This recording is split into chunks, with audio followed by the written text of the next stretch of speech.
Le cœur de l'homme est une forge.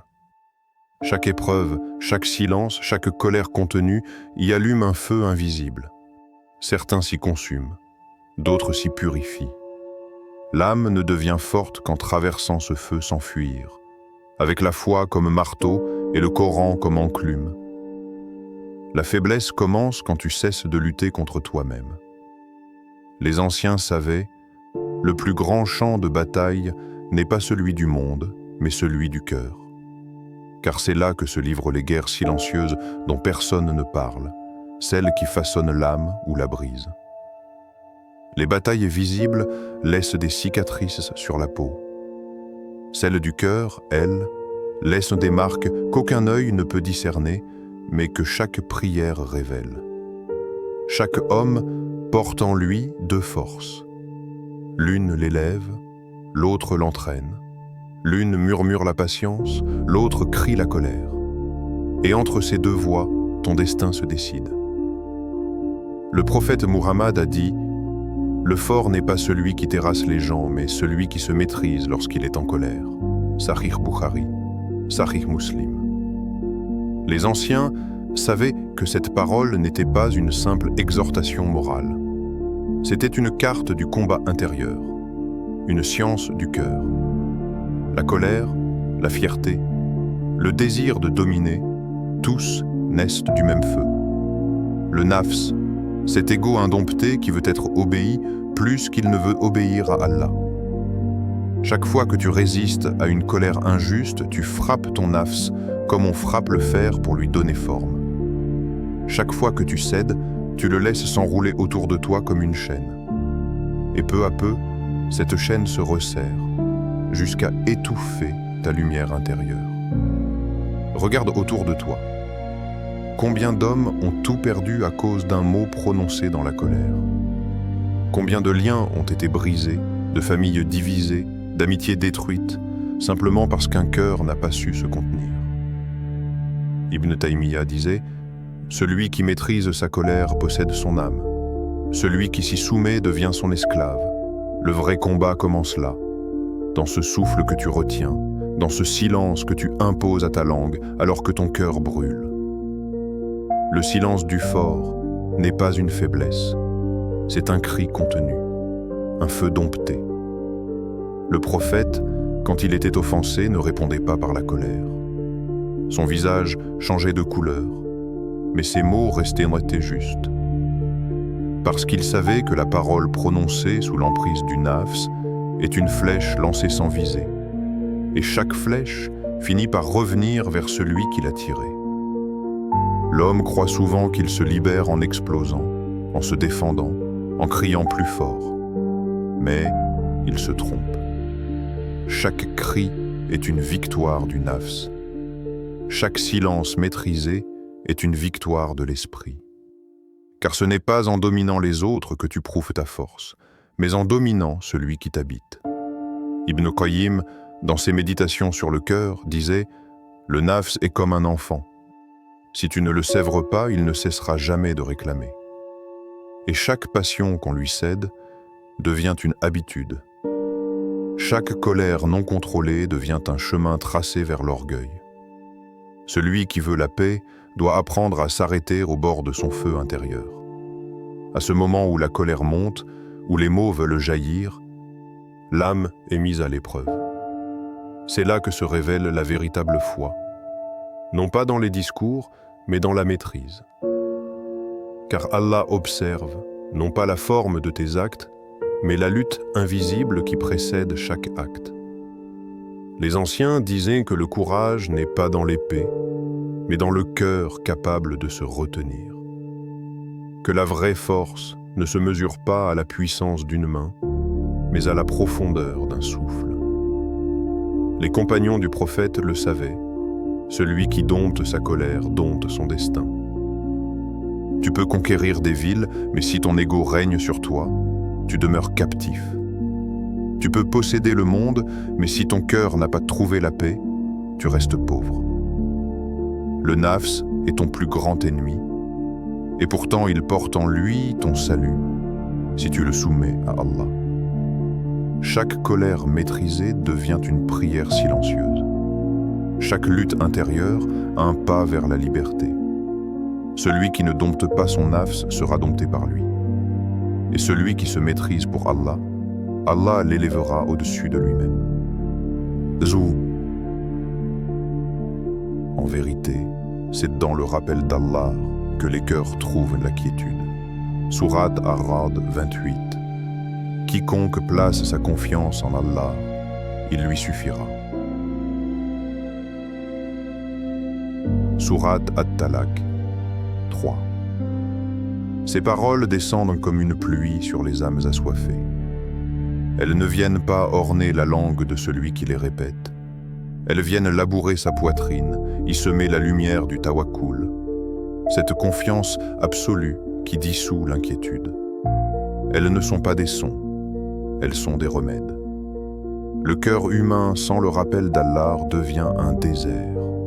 Il se remplit d'échos, de désirs, d'ombres sans forme. Mais qu'une seule parole d'Allah y soit plantée, et tout change. Le vent se tait, la poussière retombe, et un calme inconnu s'installe. Le dhikr, ce n'est pas seulement dire le nom d'Allah, c'est le laisser habiter ton souffle.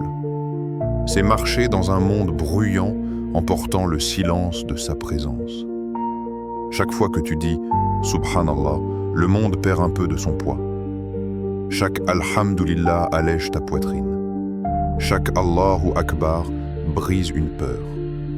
Car celui qui se souvient d'Allah ne peut plus craindre les hommes. Le Coran dit encore « Allah est le protecteur de ceux qui croient.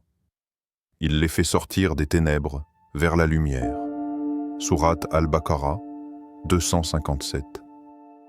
Les ténèbres, ce ne sont pas seulement les péchés. Ce sont aussi les inquiétudes, les regrets, les doutes.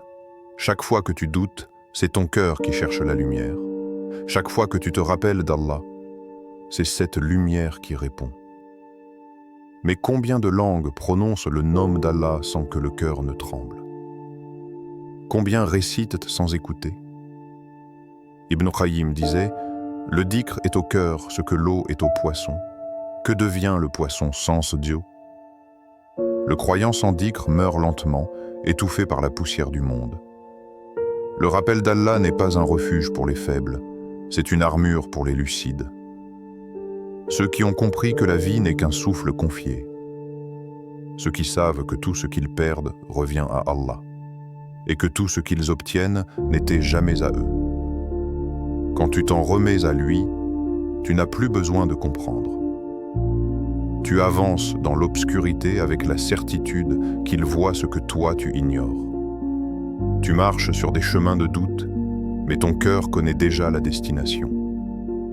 C'est cela, la quiétude, non pas l'absence d'épreuve, mais la confiance au cœur de l'épreuve.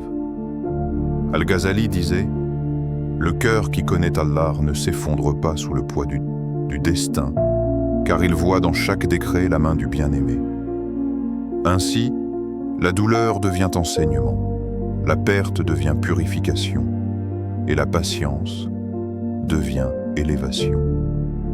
Regarde les prophètes, chacun d'eux a connu la solitude, la peur, la trahison, mais aucun n'a désespéré, car leur confiance reposait en Allah. Ibrahim alayhi salam, face au feu, a dit « Allah me suffit et il est le meilleur garant. » Yunus alayhi salam, dans le ventre du poisson, a crié « Il n'y a de divinité qu'Allah. Gloire à toi, j'ai été du nombre des injustes. » Et Allah les a délivrés. Ceux qui placent leur confiance en Allah ne sont jamais seuls, même quand tout s'effondre. Leur silence parle, leurs larmes prient, leurs peurs deviennent adoration. Car dans chaque battement de leur cœur, le nom d'Allah résonne et ce nom suffit. Quand le monde se ferme, le croyant s'ouvre à Allah. Quand les visages se détournent, il lève les yeux vers le ciel. Le dhikr essaie sa respiration, le Coran son abri, la prière son ancre.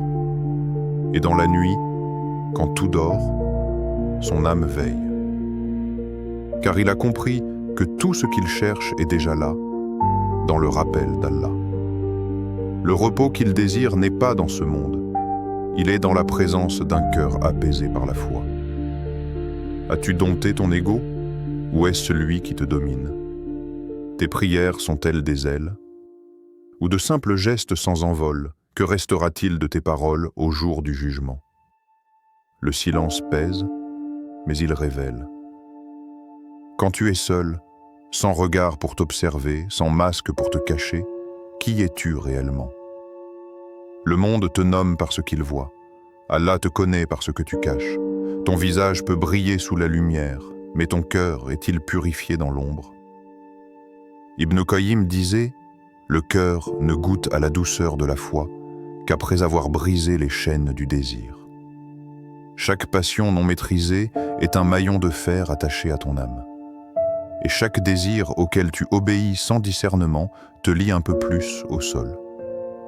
Tu crois vivre librement, mais ton nafs te conduit par la main, et tu avances, convaincu d'être maître de toi-même. Regarde-toi. Tu t'indignes pour des futilités, mais tu restes calme face à ton propre oubli d'Allah. Tu pleures pour un échec, mais pas pour un péché. Tu cours après la reconnaissance, mais tu fuis le regard de ton Créateur. C'est tout, c'est cela, la servitude moderne. Se soumettre à tout, sauf à celui qui t'a créé. Ton ego te promet la grandeur, mais il te mène à l'humiliation. Il te dit « Réponds, défends-toi, impose-toi ». Mais chaque fois que tu obéis à cette voix, tu t'éloignes du silence du cœur. Et sans ce silence, la foi ne s'enracine pas. Car la foi n'habite pas dans le tumulte. Elle descend là où l'âme s'est tue. La colère, le désir, l'orgueil, tous se nourrissent de la même source. La peur de manquer. Tu veux être vu, tu veux être entendu, tu veux posséder, parce que tu ne crois pas encore qu'Allah suffit. Et pourtant, il a dit « Quiconque place sa confiance en Allah, il lui suffira. » Sourate At-Talaq 3. Si ton cœur le croyait vraiment, tu serais déjà libre. Mais ton ego te retient, et tu l'écoutes. Tu nourris le serpent qui te mord. Tu polis la chaîne qui t'attache. Et chaque jour, un nouveau lien s'ajoute. La convoitise, l'envie, la rancune, la comparaison. Jusqu'à ce que ton âme, lourde de tout ce qu'elle désire, ne puisse plus s'élever. Le prophète a dit « Ne sois pas comme celui dont le ventre est son Dieu ». Rapporté par Ahmad. Le sens dépasse la nourriture. Il parle de tout ce que l'ego veut avaler. Louange, plaisir, pouvoir, distraction. L'homme devient ce qu'il sert. Et si ton cœur s'incline devant autre chose qu'Allah, tu t'es prosterné devant ton nafs sans le savoir. La liberté ne se trouve pas dans le « faire ce que je veux », mais dans le « vouloir ce qu'Allah veut ». Là seulement, le cœur goûte à la paix. Ibn Taymiyyah disait « Qu'ai-je à craindre? Mon paradis est dans mon cœur. Où que j'aille, il est avec moi. Celui qui a dompté son nafs ne dépend plus du monde pour être en paix. Les louanges ne le gonflent pas, les critiques ne l'éteignent pas. Il avance entre ces deux vents comme un navire stable sur une mer agitée. Mais tant que ton ego parle plus fort que ta conscience, ton cœur reste prisonnier.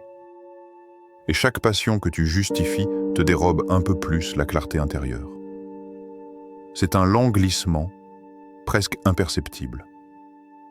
Un jour, tu pries mécaniquement, un autre, tu récites sans comprendre.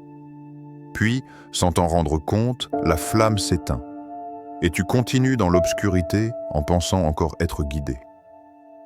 Alors pose-toi, que trouve Allah dans ton cœur lorsqu'il t'observe?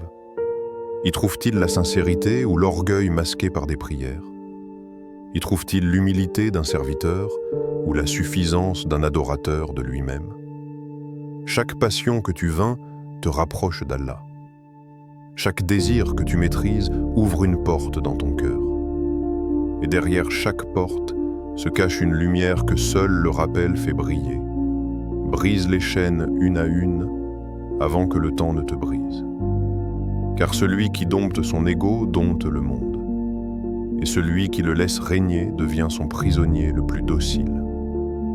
Les compagnons radi-Allahu anhum n'étaient pas faits d'acier, mais d'obéissance. Leur force ne se mesurait pas dans les muscles ou dans les armes, mais dans la profondeur de leur cœur.